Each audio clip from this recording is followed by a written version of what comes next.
2 મિનિટમાં મેગી બનાવીને ખાઈ દે છે, પણ તેના ભજીયા બનાવીને કરે નહીં ખાતા હોય. સૌથી પહેલાં એક તપેલામાં પાણી નાખીને મેગી ગરમ થવા મૂકી દેવાની. ગરમ થઈ જાય એટલે 2 થી 3 આવી ડુંગળી લઈને ઝીણી કાપી લેવાની.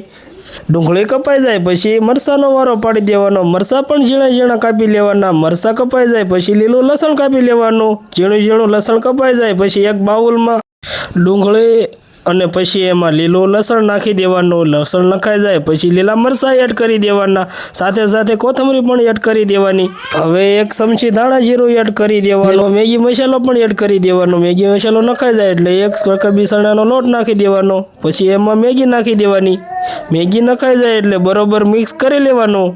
થોડું પાણી એડ કરીને આવું બેટર બનાવી લેવાનું. તૈયાર થઈ જાય પછી એમાં સ્વાદ પ્રમાણે મીઠું નાખી દેવાનું. એક તવામાં તેલ ગરમ થવા મૂકી દેવાનું. તેલ ગરમ થઈ જાય પછી બેટરમાં 1 લીંબુ નીચવીને ખાટું મજાનું બેટર તૈયાર કરી લેવાનું. પછી ગરમ તેલમાં એક પછી એક ભજીયા તળી લેવાના. બરોબર તળાઈ જાય પછી એક ઝારાની મદદથી એને બહાર કાઢી લેવાના. બની ગયા ને મેગીના ભજીયા. આવી ગયું ને મોઢામાં પાણી. હવે જરાક લાઈક કરતા જજો, બાકી હસતા રહો અને ખુશ રહો.